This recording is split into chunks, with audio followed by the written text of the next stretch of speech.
김현우, 21살의 청년은 자신의 이름만큼이나 평범한 일상을 살고 있었다. 그의 존재는 마치 오래된 책장 사이, 아무도 발견하지 못한 채 먼지만 쌓여가는 낡은 시집 한 권과 같았다. 화려함이나 특별함과는 거리가 먼 고요하고 사색적인 삶. 그는 번잡한 도시의 변두리에 위치한 작은 도서관에서 책을 수선하고 분류하는 일을 했다. 삐걱거리는 나무 의자에 앉아 해진 책들의 페이지를 정성껏 매만지는 그의 손길은 섬세했고 그의 눈빛은 언제나 깊은 생각에 잠겨있는 듯 했다. 그의 하루는 단조로웠다. 아침 일찍 도서관에 나와 눅눅한 책 냄새를 맡으며 서가를 정리하고 점심은 늘 혼자서 간단히 해결했다. 오후에는 책을 빌리러 오는 몇 안 되는 주민들과 짧은 인사를 나누거나 파손된 책들을 복원하는 데 몰두했다. 해가 저물면 텅 빈 도서관에 홀로 남아 창밖을 응시하곤 했다. 그의 시선은 멀리 어딘가 허공을 헤매는 듯했고 그 깊은 눈 속에는 설명할 수 없는 쓸쓸함이 배어 있었다. 탁, 탁, 탁. 낡은 벽시계의 초침 소리만이 정적을 가르는 유일한 소리였다. 마치 시간마저 그의 삶처럼 느리게 흘러가는 것 같았다. 그의 방 한쪽에는 낡은 통기타가 먼지를 뒤집어 쓴 채 서 있었다. 한때 그의 손가락이 현 위를 자유롭게 유영하며 아름다운 선율을 만들어냈을 기타는 이제 그저 공간을 차지하는 장식품처럼 보였다. 그 기타를 볼 때마다 현우의 얼굴에는 아련한 미소가 떠올랐다가도 이내 그림자처럼 사라지곤 했다. 어느 비오는 저녁이었다. 도서관 문을 잠그고 집으로 향하던 현우는 좁은 골목길 어귀에서 작은 움직임을 포착했다. 빗물에 잔뜩 젖어 웅크리고 있는 고양이 한 마리였다. 털은 축축하게 젖어 있었고 몸은 잔뜩 떨고 있었다. 고양이는 희미하게 울부짖을 뿐이었다. 현우는 잠시 망설였다. 그의 지갑에는 단돈 몇천 원만이 전부였고 그의 작은 방은 이미 그에게도 넉넉지 않은 공간이었다. 하지만 차마 그냥 지나칠 수 없었다. 그는 조심스럽게 고양이에게 다가가 부드럽게 쓰다듬었다. 고양이는 경계심 없이 그의 손에 제 몸을 기댔다. 현우는 망설임 없이 고양이를 품에 안았다. 따뜻한 천이 그의 손에 전해졌다. 그날 밤 현우는 따뜻한 물로 고양이의 몸을 닦아주고 수건으로 조심스럽게 물기를 제거했다. 그리고는 끓여 먹으려던 라면 봉지를 뜯어 면을 잘게 부수고 뜨거운 물에 불려 고양이에게 내밀었다. 고양이는 허겁지겁 라면을 먹기 시작했고 그 모습을 보는 현우의 얼굴에는 희미하지만 따뜻한 미소가 번졌다. 고양이는 그의 무릎 위에서 잠들었고 현우는 밤새 잠 못 이루고 고양이의 가느다란 숨소리를 들었다. 그 순간 그의 메마른 일상에 작은 온기가 스며드는 듯했다. 그는 이 작은 생명에게서 알 수 없는 위안을 느꼈다. 현우의 방 한구석에는 낡은 나무 상자가 놓여 있었다. 그는 평소에는 잘 열어보지 않는 상자였다. 그날 밤 고양이를 재우고 나서 잠 못 이루던 현우는 왠지 모르게 그 상자에 손이 갔다. 상자 뚜껑을 열자 희미한 곰팡이 냄새와 함께 낡은 물건들이 모습을 드러냈다. 빛바랜 천조각, 오래된 펜촉 몇 개, 그리고 그 맨 아래에는 은빛으로 변색된 군용 휘장 하나와 흑백 사진 한 장이 깔려 있었다. 현우는 휘장을 손에 들고 엄지손가락으로 휘장의 무늬를 쓸어보았다. 3개의 별이 선명하게 박혀있는 휘장이었다. 그리고 흑백 사진 속에는 늠름한 자세로 군복을 입고 서 있는 한 남자가 있었다. 그의 눈빛은 날카로웠고 얼굴에는 오랜 세월의 풍파가 새겨져 있었지만 강인함과 고결함이 동시에 느껴졌다. 사진 속 남자는 바로 현우의 친할아버지 김태수 대장이었다. 대한민국 군 역사에 한 획을 그었던 전설적인 쓰리스타 장군 현우는 사진을 말없이 응시했다. 그는 할아버지에 대해 많이 알지 못했다. 어릴 적 몇 번 만난 기억이 전부였고 부모님은 할아버지에 대한 이야기를 거의 하지 않았다. 그저 할아버지는 언제나 대장님으로 불렸고 그 이름 앞에는 항상 무거운 존경심이 뒤따랐다는 것만 어렴풋이 알고 있을 뿐이었다. 현우의 가족은 할아버지의 명성으로부터 의도적으로 거리를 두는 듯 했다. 그의 아버지는 사업가였고 어머니는 평범한 주부였다. 그들은 현우에게 군인의 길을 강요하지 않았고 오히려 그가 원하는 삶을 살도록 조용히 지지해 주었다. 그럼에도 불구하고 현우의 내면 깊숙한 곳에는 알 수 없는 갈등이 자리 잡고 있었다. 그는 할아버지의 위대한 유산이 때로는 자신에게 버거운 짐처럼 느껴지기도 했다. 자신과는 너무나도 다른 삶을 살았던 인물. 현우는 자신을 돌아봤다. 나약하고 조용하고 평범하기 그지없는 자신. 할아버지의 명성은 그에게 자부심보다는 설명할 수 없는 그림자를 드리웠다. 그는 사진 속 할아버지의 눈빛에서 자신과는 다른 강인하고 굳건한 의지를 읽었다. 그 의지가 자신에게도 조금이나마 있었으면 좋겠다고 막연히 생각했다. 휘장과 사진을 다시 상자 속에 넣으며 현우는 깊은 한숨을 내쉬었다. 그의 삶은 이대로 조용히 흘러갈 것이라고. 그는 그렇게 믿었다. 그는 알지 못했다. 이 평온함이 곧 거센 폭풍 후의 전조라는 것을. 평범하기 그지없던 현우의 일상에 균열이 가기 시작한 것은 등기 우편으로 날아든 얇은 종이 한 장 때문이었다. 봉투를 뜯고 내용물을 확인한 현우의 얼굴에서는 핏기가 가셨다. 종이에는 굵고 선명한 글씨로 입영통지서라고 적혀 있었다. 현우의 손에서 종이가 미끄러져 떨어졌다. 그의 심장이 불안하게 요동치기 시작했다. 그는 평생을 조용한 삶에 갇혀 지내왔다. 군대라는 낯선 세계는 그에게 있어 미지의 폭풍과도 같았다. 폭력과 규율, 그리고 자신의 의지와는 무관하게 움직여야 하는 집단 생활. 현우는 그런 환경에 단 한 번도 익숙해져 본 적이 없었다. 어머니는 현우의 입영 소식에 누구보다도 깊은 근심에 잠겼다. 그녀는 현우의 나약함과 섬세한 성격을 누구보다 잘 알고 있었다. 현우야, 꼭 가야만 하니 몸이라도 아프다고 해볼까? 어머니의 목소리에는 절박함이 묻어 있었다. 현우는 고개를 저었다. 엄마, 괜찮아요. 저도 이제 성인이고 나라의 부름인데 피할 수 없잖아요. 그의 목소리는 애써 담담했지만 그의 눈빛은 흔들리고 있었다. 그는 내면의 두려움을 애써 감추려 했다. 비록 그는 할아버지의 명성으로부터 거리를 두고 살았지만 동시에 그 명성에 조금이라도 먹칠을 하고 싶지 않은 미묘한 자존심이 있었다. 나약하다는 평가를 받고 싶지 않았고 특히 할아버지의 이름에 불명예를 안겨주고 싶지 않았다. 입영 전날 밤 현우는 쉬이 잠들지 못했다.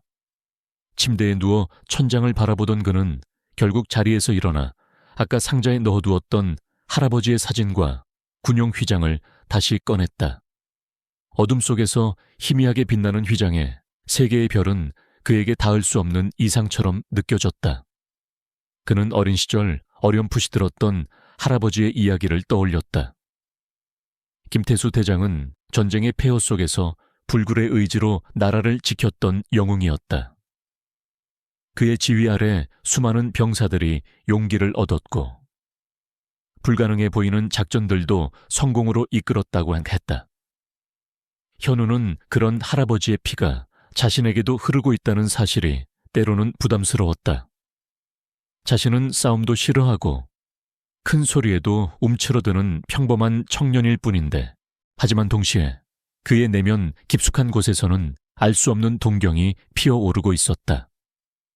어쩌면 군대라는 곳에서 자신도 모르는 새로운 모습을 발견할 수 있지 않을까, 지금까지 숨겨져 있던 무언가가 깨어날지도 모른다는 막연한 기대감. 그는 자신이 겪게 될 고난을 두려워하면서도 한편으로는 그 고난을 통해 자신을 증명하고 싶은 이중적인 감정에 사로잡혔다. 그는 휘장을 꽉 쥐었다. 차가운 금속의 감촉이 그의 손바닥에 생생하게 느껴졌다. 다음 날 아침, 훈련소 입구는 사람들로 북적였다. 현우는 수많은 이병 장정들 사이에 섞여 있었다. 왁자지껄한 소리, 가족들과의 눈물겨운 작별 인사, 그리고 간간히 들려오는 지시와 고함 소리가 뒤섞여 현우의 귀를 때렸다.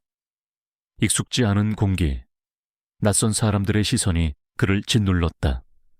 부모님과 짧은 포옹을 나눈 후 현우는 발걸음을 옮겼다. 훈련소 문을 통과하는 순간 그는 마치 다른 세상으로 들어서는 듯한 기분을 느꼈다. 뒤를 돌아보니 어머니의 눈물 젖은 얼굴이 보였다. 그 모습이 그의 가슴을 먹먹하게 했다. 새로운 환경은 현우가 상상했던 것보다 훨씬 더 혹독했다. 첫날부터 그는 끊임없는 명령과 복종, 그리고 비합리적인 규율에 직면했다. 훈련병들은 개성을 말살당한 채 똑같은 옷을 입고 똑같은 행동을 강요받았다. 현우는 그 속에서 숨막히는 답답함을 느꼈다. 특히 그를 괴롭혔던 것은 일부 선임병들의 존재였다. 그 중에서도 최민준 하사는 현우를 처음 보는 순간부터 비웃는 듯한 눈빛으로 그를 주시했다. 민주는 건장한 체격에 거친 인상을 지닌 사내였다. 그는 약한 자들을 보면 밟으려 드는 본능적인 잔혹성을 지닌 인물이었다. 야, 너 이리 와봐. 훈련병 식사 시간에 민준이 현우를 불러세웠다. 현우는 그에게 다가갔고 민준은 그의 밥그릇을 흘긋 보더니 비웃었다. 뭐야, 이렇게 먹어서 군생활 어떻게 하려고? 너 같은 애들이 제일 문제야. 나약해서. 민준은 현우의 밥그릇에 있던 밥을 한 숟가락 퍼서 바닥에 떨어뜨렸다. 빨리 주워 먹어. 그의 목소리에는 조롱과 경멸이 가득했다. 현우는 치밀어 오르는 분노를 억눌렀다. 태어나서 단 한 번도 이런 모욕을 당해본 적이 없었다. 하지만 이곳은 군대였다. 그는 반항할 수 없었고 그저 묵묵히 바닥에 떨어진 밥알을 주워 먹을 수밖에 없었다. 그날 이후로 현우는 민준의 먹잇감이 되었다. 민준은 사사건건 현우를 트집 잡았고 작은 실수라도 있으면 가혹하게 질책했다. 밤에는 불시에 현우의 침상을 검사하며 그의 개인 물품을 뒤집어 놓거나 말도 안 되는 이유로 얼차려를 시켰다. 현우는 매일 밤 눈물과 함께 잠이 들었다. 그는 꿈속에서까지 민준의 그림자에 쫓기는 듯했다. 도서관에서의 평화롭던 삶은 이제 아득한 과거의 일처럼 느껴졌다. 그의 일상은 산산조각났고 그는 자신도 모르는 사이에 거대한 소용돌이 속으로 빨려 들어가고 있었다. 이곳에서는 더 이상 도망칠 곳도 숨을 곳도 없었다. 그는 선택의 여지 없이 이 새로운 혹독한 여정을 헤쳐나가야만 했다. 군 생활은 현우에게 끝없는 시련의 연속이었다. 최민준 하사의 괴롭힘은 날이 갈수록 교묘해지고 잔혹해졌다. 민주는 대놓고 폭력을 휘두르기보다는 현우를 고립시키고 심리적으로 압박하는 방법을 택했다. 사소한 실수를 부풀려 보고하거나 다른 병사들에게 현우를 멀리하게끔 유도했다. 현우는 매일 밤 아무도 모르게 베개싯을 눈물로 적셨다. 그는 자신의 나약함과 무능력함에 좌절했다. 할아버지의 명성, 그 위대한 이름이 자신에게는 너무나도 무겁게 느껴졌다. 그러던 어느 날 소총 분해 및 조립 훈련 시간이었다. 실제 탄약을 사용하는 위험천만한 훈련이었다. 훈련장에는 긴장감이 감돌았다. 현우는 평소처럼 조심스럽게 총기를 다루고 있었다. 그때였다. 민준이 현우의 옆으로 슬그머니 다가오더니 그의 소총 부품 중 하나를 재빨리 주머니에 집어넣었다. 현우는 민준의 움직임을 어렴풋이 느꼈지만 설마 하는 마음에 확신할 수 없었다. 이어진 조립 과정에서 현우는 중요한 부품 하나가 사라진 것을 뒤늦게 깨달았다. 식은땀이 흘렀다. 부품이 없는 채로 조립을 진행하면 총기가 오작동을 일으켜 자신뿐만 아니라 주변 사람들에게도 치명적인 위험을 초래할 수 있었다. 김현우 훈련병, 뭐하냐? 빨리 조립 안 해. 조교의 날카로운 목소리가 훈련장을 쩌렁쩌렁 울렸다. 민주는 현우를 비웃는 듯한 표정으로 쳐다봤다. 현우는 패닉에 빠졌다. 머릿속이 새하얘졌다. 그때였다. 문득 그의 뇌리에 과거의 한 장면이 스쳤다. 어릴 적 그는 할아버지의 서재에서 우연히 발견한 낡은 군사 서적들을 탐독하곤 했다. 그 책들 중에는 총기류의 구조와 작동 원리에 대한 상세한 도해와 설명이 담긴 책도 있었다. 현우는 그 책들을 그저 흥미로운 그림책처럼 넘겨보았을 뿐인데 신기하게도 그 내용들이 머릿속에 그대로 각인되어 있었다. 시간은 기다려주지 않았다. 초조함 속에서 현우는 자신이 할 수 있는 유일한 방법을 떠올렸다. 그는 사라진 부품을 대신할 만한 재료를 주위를 둘러보며 찾기 시작했다. 주머니에 있던 낡은 볼펜, 그리고 버려진 나사못 몇 개가 그의 눈에 들어왔다. 그의 손은 빠르게 움직였다.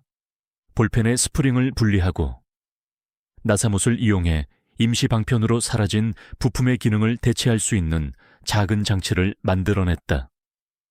그의 손놀림은 정확하고 거침이 없었다. 마치 수년간 숙련된 전문가처럼 말이다. 주위의 병사들은 숨을 죽이고 현우의 행동을 지켜봤다. 불과 몇 분 만에 현우는 오작동을 일으킬 뻔했던 소총을 완벽하게 조립해냈다. 그의 얼굴에는 안도의 한숨과 함께 이전에는 볼 수 없었던 결연한 의지가 스쳐 지나갔다. 이 모든 과정을 주시하고 있던 두 사람이 있었다. 한 명은 대위 이진우였다. 이 대위는 신병교육대대의 소대장으로 처음부터 현우에게서 남다른 기운을 감지했다. 다른 훈련병들과는 달리 조용하고 사색적이지만 그의 눈빛 속에는 어딘가 모르게 깊은 통찰력이 숨겨져 있다고 생각했다. 현우가 부품을 찾아 헤매고 이내 침착하게 임시 부품을 만들어내는 과정을 지켜보며 이 대위의 얼굴에는 놀라움과 함께 알 수 없는 흥미가 떠올랐다. 저 훈련병, 보통이 아니다. 그는 현우를 유심히 관찰하기 시작했다. 다른 한 명은 바로 최민준 하사였다. 민준은 현우가 자신 때문에 궁지에 몰려 허둥댈 것이라고 생각했다. 하지만 현우가 기지를 발휘해 위기를 모면하는 것을 보자 그의 얼굴은 경악과 함께 분노로 일그러졌다. 저 나약해 보이던 훈련병에게 저런 능력이 숨겨져 있었다니. 민준은 알 수 없는 위협감을 느꼈다. 현우가 자신보다 뛰어나다는 사실을 받아들일 수 없었다. 그는 현우의 특별함이 자신의 존재를 위협한다고 생각했다. 훈련이 끝난 후 민준은 즉시 동료 하사들을 불러 모았다. 야, 김현우 그 새끼 뭔가 수상해. 분명히 평범한 놈이 아니야. 그의 목소리에는 질투심이 가득했다. 어떻게 부품 없이 총을 조립할 수 있지? 분명히 어디서 뭐라도 배운 게 있을 거야. 아니면 군대에서 인정받으려고 쇼하는 거거나. 민주는 현우를 음해하기 위한 소문을 퍼뜨리기 시작했다. 그 자식, 훈련은 제대로 안 하고 책만 파고든대. 어딘가 정신적으로 이상한 놈 같아. 그는 현우를 재수없는 모범생, 꼴통기꾼 같은 별명으로 부르며 다른 병사들에게도 현우를 멀리하게끔 조장했다. 식사 시간이나 휴식 시간에는 현우의 곁에 아무도 앉지 않았고 병사들은 그를 마치 투명인간처럼 취급했다. 민주는 현우의 사물함을 뒤져 개인 물품을 훼손하거나 몰래 전투화에 흙을 넣는 등의 비열한 짓도 서슴지 않았다. 그의 목표는 현우를 군대에서 완전히 고립시키고 결국 스스로 포기하고 나가떨어지게 만드는 것이었다. 현우는 민준의 교묘한 괴롭힘 속에서 고통받았다. 하지만 동시에 그의 내면에서는 알 수 없는 변화가 시작되고 있었다. 총기 조립 사건 이후 그는 자신이 가진 특별한 능력을 어렴풋이 자각하기 시작했다. 단순히 책에서 얻은 지식이 아니라 그것을 실제 상황에서 응용하고 문제를 해결하는 능력. 그는 자신이 생각했던 것보다 훨씬 더 강한 존재일지도 모른다는 희미한 희망을 품게 되었다. 그러나 동시에 민준의 적이는 더욱 노골적으로 변했고 현우는 이제 그와의 전면적인 대결이 불가피하다는 것을 직감했다. 그림자 속에서 시작된 속삭임은 이제 걷잡을 수 없는 현실이 되어 현우를 덮쳐오고 있었다. 최민준 하사의 음해와 괴롭힘은 현우를 더욱 고립시켰다. 그는 식당에서도, 훈련장에서도, 심지어 생활관에서도 혼자였다. 병사들은 민준의 눈치를 보느라 현우에게 말 한마디 걸지 못했고 그를 투명인간 취급했다. 현우는 매일 밤 절망 속에서 몸부림쳤지만 동시에 내면의 작은 불씨는 꺼지지 않았다. 총기 조립 사건 이후 그는 자신이 가진 잠재된 재능이 단순한 지식이 아닌 위기 상황에서 빛을 발하는 직관임을 어렴풋이 깨달았다. 그는 더 이상 도서관의 나약한 청년이 아니었다. 긴장감 넘치는 날들이 이어지던 중 대대장 주관의 사단 통합 전투력 측정 훈련이 예고되었다. 이 훈련은 개인의 체력, 사격 능력, 그리고 전술적 이해도를 종합적으로 평가하는 자리였다. 훈련 결과는 병사들의 진급과 포상에 직접적인 영향을 미쳤기에 모두가 필사적으로 준비했다. 하지만 현우에게는 절체절명의 위기이자 마지막 기회였다. 만약 여기서 낙제한다면 그는 군 복무 부적격자로 낙인 찍혀 불명예 전역을 할 수도 있었다. 훈련 전날 밤 현우는 평소처럼 낡은 수첩에 오늘 있었던 훈련 내용을 정리하고 있었다. 그때였다. 생활관의 불이 갑자기 깜빡이더니 이내 완전히 꺼졌다. 어둠 속에서 웅성거리는 소리가 들렸고 민준의 낮은 목소리가 현우의 귀에 들려왔다. 야, 김현우, 너 이번 훈련에서 망신 제대로 당할 줄 알아. 그리고는 쓱쓱거리는 소리와 함께 무언가가 찢어지는 소리가 났다. 불이 다시 켜졌을 때 현우는 자신의 수첩 페이지 몇 장이 찢겨나가 바닥에 흩어져 있는 것을 발견했다. 그것은 훈련 코스의 지형 정보와 주요 지점들이 상세히 기록된 페이지였다. 민준이 찢어버린 것이다. 현우의 얼굴은 창백해졌다. 다음 날 아침 훈련장에 도착한 현우는 마지막으로 자신의 장비를 점검했다. 그런데 소총의 조중영이 미묘하게 틀어져 있는 것을 발견했다.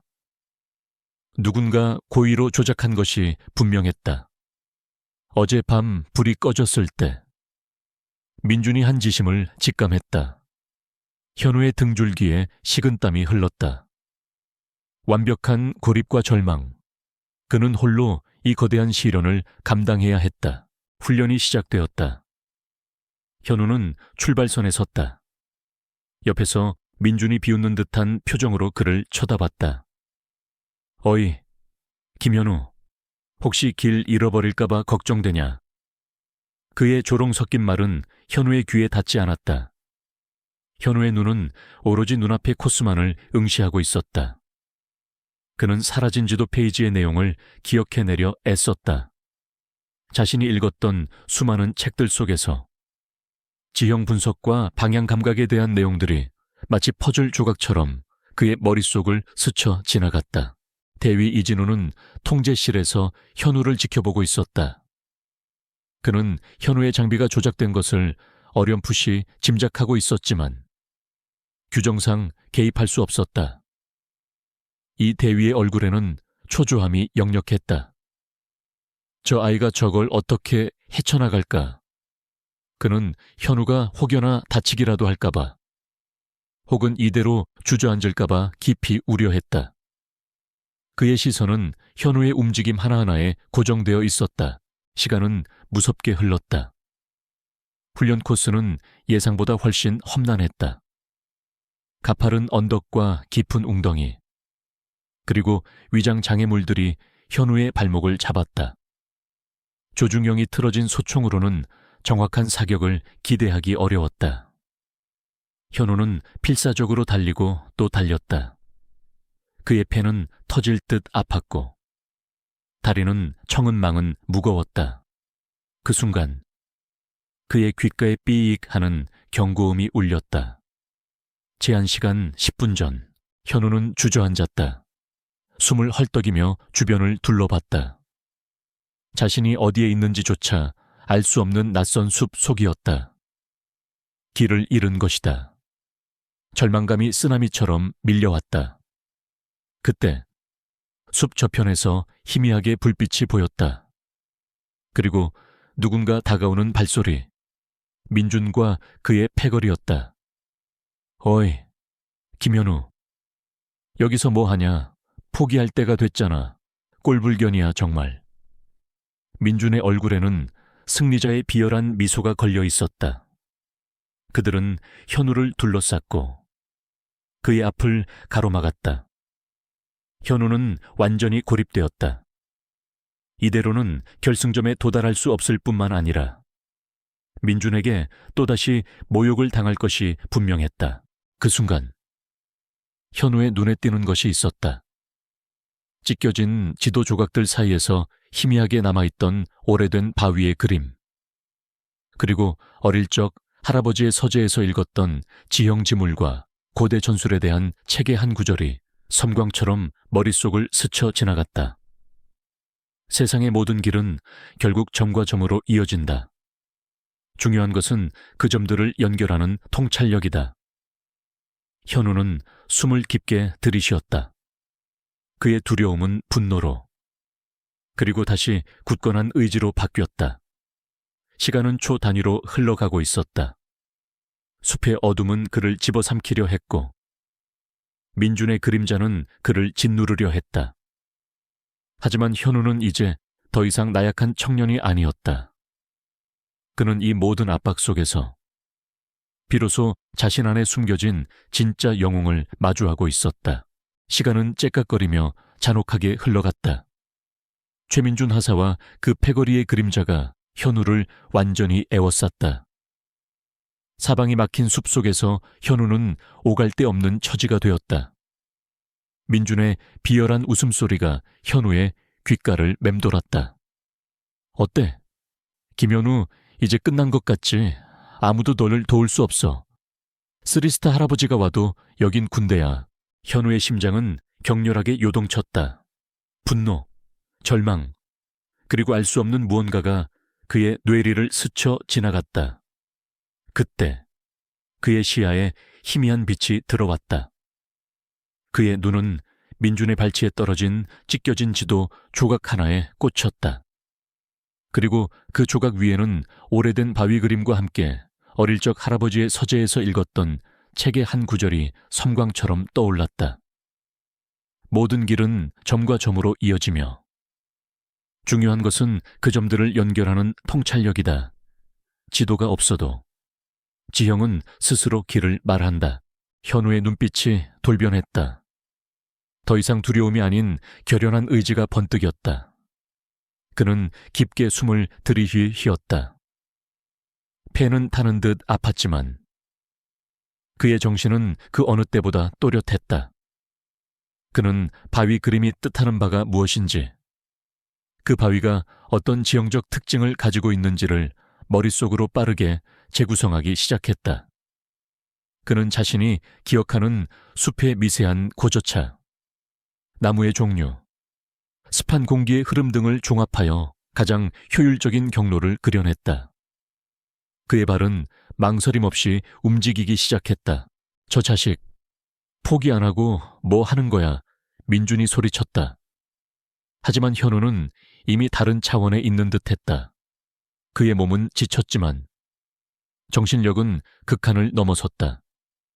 그의 눈은 마치 레이더처럼 숲속의 미세한 변화를 감지했고, 그의 발은 나뭇가지와 덩굴을 피하며 놀라운 속도로 나아갔다. 그는 조중영이 틀어진 소총을 들고 숨겨진 목표물을 향해 달려갔다. 훈련 중 마주친 장애물 코스에서도 그는 과거 독서로 쌓은 물리학적 지식과 공간 지각 능력을 활용하여 최소한의 움직임으로 장애물을 넘어서는 경이로운 모습을 보여주었다. 그의 동작 하나하나에는 정확성과 효율성이 깃들어 있었다.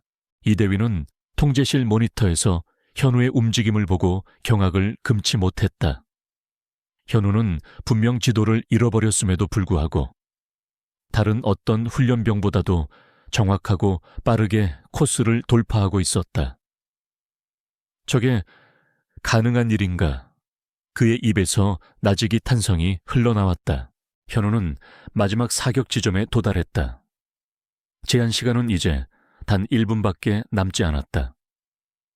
그의 소총은 여전히 조중영이 틀어져 있었다. 민준과 그 패거리도 사격 지점까지 따라와 현우를 비웃고 있었다. 쯧쯧. 불쌍한 자식, 이제 어쩌려고. 민준이 낄낄거렸다. 하지만 현우는 흔들리지 않았다. 그는 조중영 대신 자신만의 방식으로 목표물을 겨냥했다. 그는 과거 책에서 읽었던 총기의 반동과 탄도학에 대한 이론을 떠올렸다. 오차를 계산하고 자신의 감각에 전적으로 의지했다. 탕탕탕 총성이 연이어 울렸다. 현우는 단 3발을 발사했다. 그리고 그 순간 통제실의 모니터에 놀라운 결과가 나타났다. 3발 모두 정중앙 명중, 사격 점수를 확인한 조교와 심사위원들의 얼굴에는 경악이 서렸다. 불과 몇 초 전까지 현우를 비웃던 민준의 얼굴은 하얗게 질렸다. 말도 안 돼, 저 자식. 그때 훈련장 입구에서 웅성거리는 소리가 들렸다. 수많은 군 관계자들이 길을 터주자 한 노신사가 위험 있는 걸음으로 들어섰다. 그의 눈빛은 날카로웠고 그의 어깨에는 3개의 별이 선명하게 빛나고 있었다. 김태수 대장이었다. 이대위가 현우의 상황을 비밀리에 보고했고 김 대장이 직접 이곳으로 달려온 것이다. 김 대장의 등장에 훈련장은 순간 정적에 휩싸였다. 모두가 숨을 죽였다. 김 대장은 흐트러짐 없는 자세로 현우에게 다가갔다. 현우는 할아버지의 모습을 보고 놀라움을 금치 못했다. 할아버지는 말없이 현우의 어깨를 두드렸다. 그 순간 현우는 할아버지의 눈빛에서 무한한 신뢰와 자부심을 읽었다. 그는 마지막 남은 힘을 쥐어짜 민준이 자신에게 했던 모든 비열한 행위들을 조목조목 증언했다.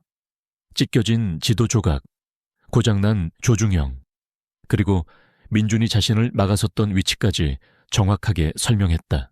민준은 당황했지만 이내 오만한 표정으로 변명했다. 대장님, 저 자식은 거짓말을 하고 있습니다. 저는 아무것도. 하지만 김 대장은 차가운 눈빛으로 민준을 응시하며 손짓했다. 이미 김 대장은 이대위로부터 모든 상황을 보고받은 뒤였다. 그 순간 김 대장과 함께 온 헌병대 병력들이 민준과 그의 패거리에게 다가갔다. 최민준 하사, 당신은 군형법 위반 및 사단훈련 방해 혐의로 긴급 체포한다. 헌병대장의 단호한 목소리가 울려 퍼졌다. 민주는 필사적으로 저항하려 했지만 헌병들에게 제압당하며 끌려나갔다. 그의 얼굴은 분노와 공포로 일그러져 있었다. 그제야 관중석에 있던 수많은 병사들과 지휘관들의 얼굴에 변화가 일어났다. 처음에는 의심과 무관심으로 가득했던 그들의 눈빛이 점차 놀라움으로, 그리고 마침내 경외감으로 물들었다. 현우는 민준의 음모 속에서도 좌절하지 않고 숨겨진 재능과 투지로 모든 난관을 극복해냈다. 그들은 현우가 단순한 나약한 훈련병이 아니라 진정한 영웅의 피를 이어받은 강인한 존재임을 깨달았다. 우레와 같은 박수 소리가 훈련장을 가득 메웠다. 그것은 단순히 훈련의 성공에 대한 박수가 아니었다. 그것은 불의에 맞서 싸우고 자신의 가치를 증명해낸 한 청년에 대한 사회적 인정과 존경의 함성이었다. 현우는 비로소 자신을 짓누르던 그림자에서 벗어나 찬란한 빛을 향해 걸어 나갔다. 전투력 측정 훈련장에서의 사건은 군 내부를 뒤흔들었다. 김태수 대장의 현장 직접 개입, 그리고 그의 손자가 겪은 비열한 가혹행위와 그를 음해하려던 시도들은 즉각적인 조사를 촉발시켰다. 최민준 하사는 현장에서 헌병대에 의해 체포되었고 그의 모든 행동에 대한 철저한 수사가 시작되었다. 현우의 명확한 증언과 이진우 대위의 보고, 그리고 훈련장 곳곳에 설치된 감시 카메라 영상들이 증거로 채택되었다. 민주는 자신의 죄를 부인할 수 없었다. 군사재판은 신속하게 진행되었다. 최민준 하사와 그의 패거리들은 군 형법 위반, 직권남용, 부대 내 가혹행위, 그리고 공무집행 방해 등의 혐의로 기소되었다. 법정에는 김현우와 이진우 대위가 증인으로 출석하여 상세한 진술을 이어나갔다. 재판장은 엄숙한 분위기 속에서 민준의 죄상을 낱낱이 파헤쳤다. 결국 민준은 중징계를 피할 수 없었다. 그는 모든 군 계급을 박탈당하고 불명예 전역 처리되었으며 군 형법에 따라 실형을 선고받았다. 그의 패거리들 또한 군 복무 중 부당 행위를 저지른 대가를 치르게 되었다. 이 소식은 전 군에 빠르게 퍼져나갔다. 사단장은 민준의 사건을 본보기 삼아 전 부대에 가혹행위 근절 및 변경 내 인권 존중에 대한 강력한 지침을 내렸다. 병사들은 현우의 이야기를 통해 부당함에 맞서 싸우는 용기의 중요성을 깨달았다. 민준의 괴롭힘에 동조했거나 방관했던 병사들은 현우에게 찾아와 진심으로 사과했다. 김현우 훈련병, 아니, 김현우 병장님, 정말 죄송합니다. 저희가 너무 어리석었습니다. 그들의 얼굴에는 후회와 함께 진정한 존경심이 서려 있었다. 현우는 그들의 사과를 덤덤히 받아들였다. 그는 복수보다는 용서와 이해가 더 큰 힘을 발휘한다는 것을 깨달았다. 사건이 마무리된 후 현우는 김태수 대장과 단둘이 마주 앉았다. 할아버지의 서재, 어릴 적 현우가 군사 서적들을 탐독했던 바로 그곳이었다. 현우야, 힘들었을 텐데 잘 견뎌주었구나. 김 대장의 목소리는 이전과는 달리 부드럽고 따뜻했다. 현우는 고개를 끄덕였다. 할아버지, 솔직히 처음엔 너무 힘들고 무서웠어요. 제가 너무 나약하다고 생각했죠. 김 대장은 현우의 눈을 지그시 바라보며 말했다. 나약하다고 아니다. 너는 강했다. 진정한 강함은 힘을 과시하는 데 있는 것이 아니라 고난 속에서 자신의 길을 찾고 불의에 맞서는 용기에서 나오는 것이란다. 너는 네 안의 빛을 스스로 찾아냈어. 그는 현우의 손을 잡고 부드럽게 쓰다듬었다. 사실 나는 네가 스스로 모든 것을 이겨내기를 바랐다. 내 그늘 아래에서가 아니라 너 자신의 힘으로. 하지만 네가 위험에 처했다는 소식을 듣고 더 이상 지켜볼 수만은 없었구나. 할아버지의 목소리에는 진심 어린 미안함과 함께 깊은 사랑이 담겨 있었다. 이제 너는 네 능력을 마음껏 펼칠 기회를 얻게 될 것이다. 김 대장은 현우에게 새로운 제안을 했다. 현우는 뛰어난 지적 능력과 위기 대처 능력을 인정받아 육군정보통신연구소의 특별연구원으로 발탁되었다. 이곳은 최첨단 군사기술을 개발하고 미래 전장의 변화를 주도하는 핵심 부서였다. 단순한 행정병이나 전투병이 아닌 그의 잠재력을 최대한 발휘할 수 있는 곳. 그는 또한 미래 군사 리더 양성 프로그램에 추천되어 장차 대한민국 국방을 이끌어갈 인재로 성장할 기회를 얻게 되었다. 물질적인 보상뿐만 아니라 그의 재능을 꽃피우고 진정으로 국가에 기여할 수 있는 의미 있는 기회였다. 현우는 믿을 수 없다는 듯 할아버지를 바라봤다. 제가 그런 곳에서 일할 수 있을까요? 그의 목소리에는 아직 망설임이 묻어 있었다. 물론이다. 너는 충분히 자격이 있어. 김 대장이 미소 지었다. 너의 강점은 단순히 지식을 습득하는 능력이 아니라 그것을 실제 상황에 적용하고 복잡한 문제를 해결하는 창의적인 사고에 있다. 그 어떤 무기보다 강력한 것이 바로 너의 두뇌와 용기다. 며칠 후 현우는 이진우 대위를 만났다. 이 대위는 이제 현우의 든든한 조력자이자 친구가 되어 있었다. 김현우 병장, 축하한다. 네가 그곳에 갈 줄 알았어. 이 대위는 진심으로 현우의 성공을 기뻐했다. 솔직히 처음 봤을 때부터 뭔가 달랐어. 넌 책만 파고드는 게 아니라 그 책 속의 지식을 내 것으로 만드는 사람이었어. 네가 자랑스럽다. 두 사람은 오랜 친구처럼 웃으며 담소를 나누었다. 그들의 대화 속에는 지난날의 고난을 함께 이겨낸 전우애와 깊은 신뢰가 묻어 있었다. 현우는 비로소 자신을 억압하던 모든 어둠에서 벗어나 새로운 삶을 향해 나아갈 준비가 되었다는 것을 느꼈다. 그의 앞에는 밝고 희망찬 미래가 펼쳐져 있었다. 2년의 시간이 흘렀다.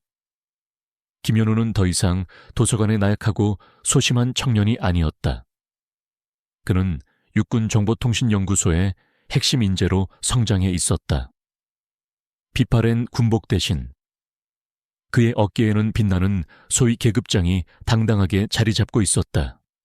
그는 지금 대한민국 국방의 미래를 책임질 중요한 프로젝트인 차세대 지능형 국방 시스템 개발을 이끄는 팀의 막내 소대장이자 핵심 연구원이었다.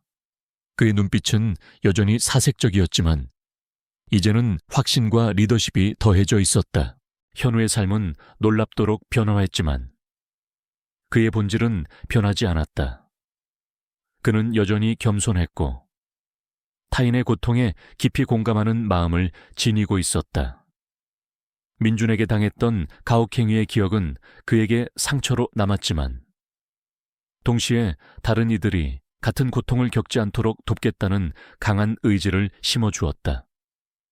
그는 자신의 경험을 바탕으로 변경 내 인권보호 및 신병 적응 지원 프로그램 모아를 제안했고 그의 제안은 즉각적으로 받아들여져 전국 각 부대에서 시행되었다. 어느 맑은 가을날 오후 현우는 신병 교육대대 강당에 서 있었다. 그의 앞에는 수백 명의 앳된 얼굴을 한 신병들이 앉아 있었다.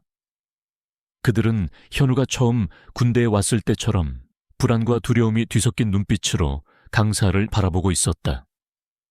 현우는 마이크를 잡고 자신의 이야기를 시작했다.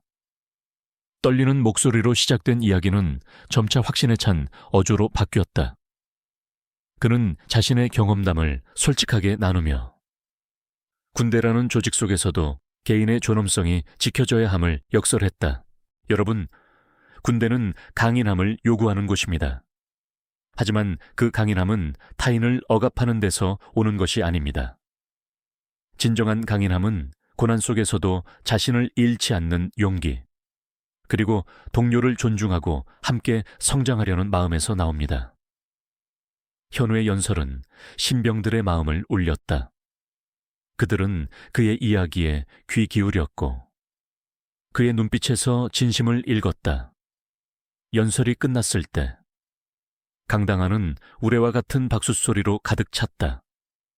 박수소리 속에는 신병들의 희망과 함께 현우가 만들어낸 긍정적인 변화에 대한 감사가 담겨 있었다.